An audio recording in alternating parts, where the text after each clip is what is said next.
नमस्कार बच्चों, स्वागत है आप सबका हिंदी की कक्षा में। बच्चों, देखते हैं आज का सुविचार।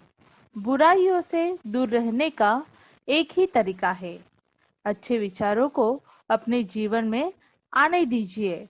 गौतम बुद्ध। बच्चों, आपको इस चित्र में दो चित्र दिखाई दे रहे हैं। पहले चित्र में ये किसका चित्र है? हंस का। और दूसरे चित्र में ये किसका चित्र है? गौतम बुद्ध का। तो सिद्धार्थ गौतम बुद्ध का जन्म कपिलवस्तु के निकट लुम्बिनी में हुआ था। सिद्धार्थ का अर्थ है वह जो सिद्धि प्राप्ति के लिए जन्मा हो। सिद्धार्थ का मन बचपन से ही करुणा और दया का स्रोत था। इसका परिचय अनेक आरंभिक जीवन की अनेक घटनाओं से पता चलता है।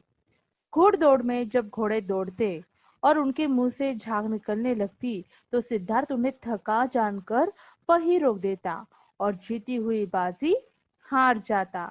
खेल में भी सिद्धार्थ को खुद हार जाना पसंद था, क्योंकि किसी को हराना और किसी का दुखी होना उससे देखा नहीं जाता था।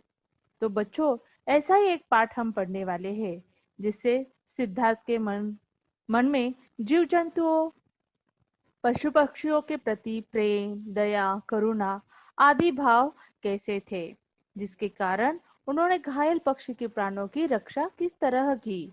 ये आज हम इस पाठ से जानने वाले हैं, जिसका नाम है हंस किसका। कपिल वस्तु में शुद्धोधन नाम के राजा राज करते थे। उनका पुत्र था सिद्धार्थ। सिद्धार्थ को सभी जीव जंतुओं से प्यार था। एक दिन सिद्धार्थ शाम के समय बगीचे में घूम रहा था। बगीचे में रंग बिरंगे फूल खिले थे, ठंडी हवा चल रही थी। दिन भर दाने की तलाश में घूमते पक्षी अपने अपने घोंसलों को लौट रहे थे और प्रसन्नता पूर्वक चहचहा रहे थे। तो एक दिन क्या होता है, सिद्धार्थ जो है वो बगीचे में घूम रहा था। तो बगीचे में जो शाम का समय होता है, तो उस वक्त हम देखते हैं कि ठंडी हवा चल रही होती है। बगीचे के रंग बिरंगे फूल जो होते हैं वो खिले हुए होते हैं। तो ये पक्षी जो थे वो दिन भर की दाने की तलाश करके अपने अपने घर को लौट रहे थे। अचानक पक्षियों ने चहचहाना बंद कर दिया और चीखने लगे, मानो वे किसी से डर रहे हो। तभी एक हंस सिद्धार्थ के पैरों के पास आकर गिरा। हंस के शरीर में तीर लगा था। वह बुरी तरह तड़प रहा था। सिद्धार्थ को घायल हंस पर दया आई। उसने हंस को गोद में उठा लिया, प्यार से उसके पंखों पर हाथ फेरा और धीरे से तीर निकाला। तीर निकलते ही हंस के शरीर से रक्त बहने लगा। सिद्धार्थ ने अपने धोती का कोना पानी में भिगोकर हंस का घाव साफ किया, घाव यानी जख्म, और पट्टी बांधी। हंस का तड़पना कुछ कम हो गया। सिद्धार्थ उसे अपनी गोद में लिए रहा। तो अचानक क्या होता है कि पक्षियों की जो आवाज है वो बंद हो जाती है और वो चीखने लगते हैं, जैसे कि मानो वो किसी से डर रहे हैं।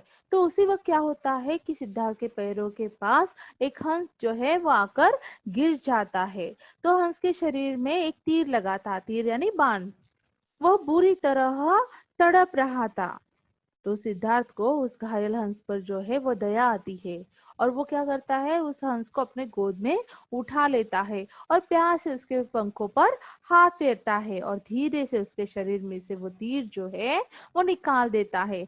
जैसे ही तीर निकालता है, उसके शरीर से रक्त बहने लगता है। तो सिद्धार्थ क्या करता है, अपने धोती का एक कोना जो है वो पानी में भिगोकर हंस का जो घाव है वो साफ करके उसे पट्टी बांध देता है।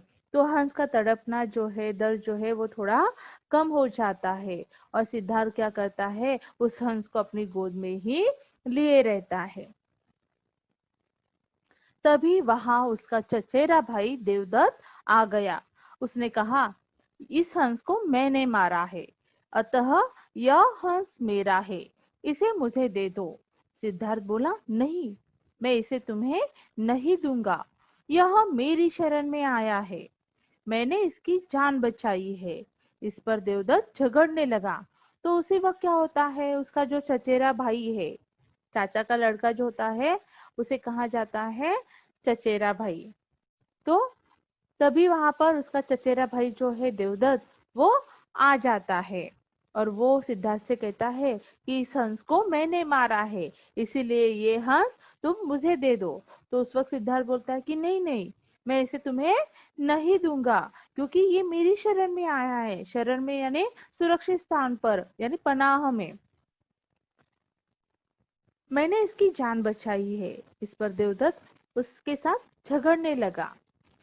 जब देवदत्त किसी भी तरह सिद्धार्थ की बात नहीं माना और हंस लेने की जिद करता रहा, तो सिद्धार्थ ने कहा, मैं पहले इस हंस की चिकित्सा कराऊंगा। चिकित्सा यानी उपचार। जब यह पूरी तरह ठीक हो जाएगा, तब इसका फैसला राज दरबार में होगा। देवदत्त ने यह बात खुशी खुशी मान ली। सिद्धार्थ ने हंस की मरहम पट्टी कराई। वह उसे प्यार करता रहा। वह हंस को गोद में लिए घूमता रहा। हंस भी सिद्धार्थ से प्रेम करने लगा। जब हंस पूरी तरह ठीक हो गया, तो सिद्धार्थ और देवदत्त उसे लेकर राज दरबार में गए। तो देवदत्त जो है वो सिद्धार्थ की बात नहीं मान रहा था।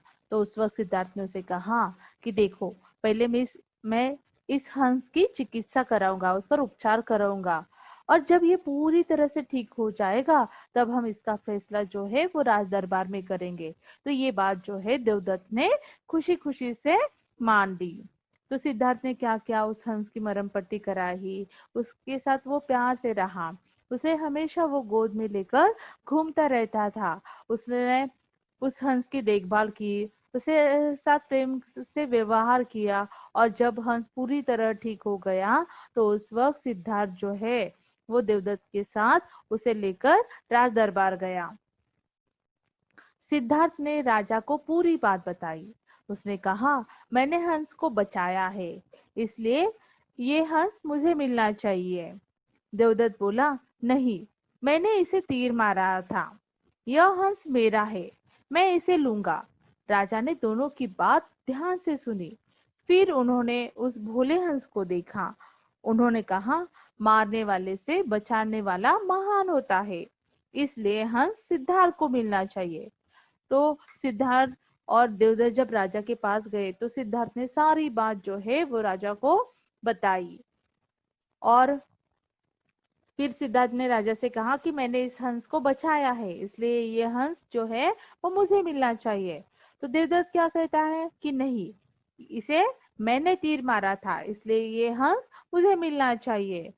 तो राजा ने क्या की कि दोनों की बात जो है वो ध्यान से सुनी, और फिर उस भोले हंस की तरफ भी देखा, और फिर कहा कि मारने वाले से बचाने वाला जो होता है वो महान होता है, और इसकी जान जो है वो सिद्धार्थ ने बचाई है, इसलिए ये जो हंस है वो सिद्धार्थ को मिलना चाहिए। देवदत्त ने कहा, यह अन्याय है, हंस मेरा है, इसे मैं ही लूंगा। राजा ने कहा, ठहरो देवदत्त, तुम्हारी जिद ठीक नहीं है। हंस को तुम दोनों के बीच में रख दिया जाएगा। यदि हंस सिद्धार्थ के पास आएगा तो उसे मिलेगा, यदि वह तुम्हारे पास आएगा तो तुम्हें मिलेगा। देवदत्त ने यह बात मान ली। हंस को छोड़ दिया गया।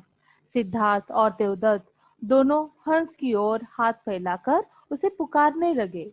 हंस देवदत्त को देखकर डर गया। फिर उसने सिद्धार्थ को देखा।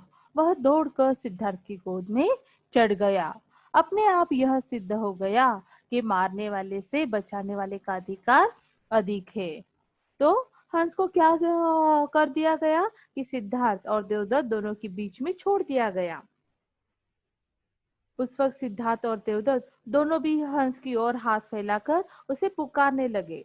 हंस ने जब देवदत्त को देखा तो वो डर गया, और जब उसने सिद्धार्थ को देखा तो वह सिद्धार्थ के पास दौड़कर उसकी गोद में चढ़ गया, क्योंकि उस हंस को ये पता था कि सिद्धार्थ ने मेरी जान बचाई है, मेरी रक्षा की है, उसे मेरे साथ प्रेम का व्यवहार किया है।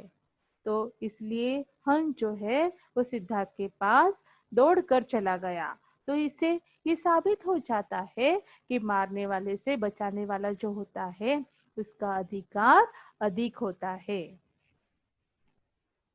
तो बच्चों, इस पाठ से हमने सीखा कि हमें पशु पक्षियों के प्रति दया का भाव रखना चाहिए।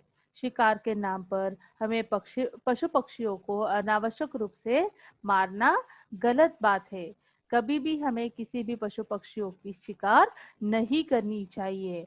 उनके प्रति हमें हमेशा हमारे दिल में दया का भाव रखना चाहिए। उनके साथ प्यार से रहना चाहिए। धन्यवाद बच्चों।